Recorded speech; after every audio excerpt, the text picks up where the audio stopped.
Telugu heroine లయ గురించి ప్రత్యేక పరిచయం అవసరం లేదు. 'స్వయంవరం', 'హనుమాన్ జంక్షన్', 'ప్రేమించు', 'మిస్సమ్మ' లాంటి ఎన్నో సూపర్ హిట్ సినిమాలతో తెలుగు ప్రేక్షకుల్ని మెప్పించింది లయ. తెలుగు, తమిళ్, కన్నడ, మలయాళం భాషల్లో లయ దాదాపు 40 సినిమాల్లో నటించింది.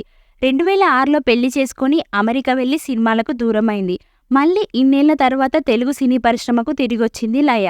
నితిన్ హీరోగా, వేణు శ్రీరామ్ దర్శకత్వంలో, దిల్ రాజు నిర్మాణంలో 'తమ్ముడు' అనే సినిమా తెరకెక్కుతుంది.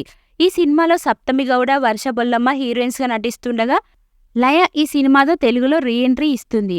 'తమ్ముడు' సినిమాలో లయ నితిన్కి అక్కగా నటిస్తుందని సమాచారం. లయ మళ్లీ సినిమాల్లోకి రీ ఎంట్రీ ఇస్తుండటంతో పలు ఇంటర్వ్యూలు ఇస్తూ బోలెడన్ని ఆసక్తికర విషయాలు తెలుపుతుంది. రీసెంట్గా ఓ ఇంటర్వ్యూలో పాల్గొన్న లయ తాను చెస్ ఛాంపియన్ అని తెలిపింది. నేను చిన్నప్పటి నుంచి చెస్ నేర్చుకున్నాను. కోనేరు హంపి వాళ్ళ నాన్న దగ్గర చెస్ నేర్చుకున్నాను. 7 సార్లు నేషనల్స్కి వెళ్లి ఆడాను. కాకపోతే ఒక్కసారే గెలిచాను అని తెలిపింది.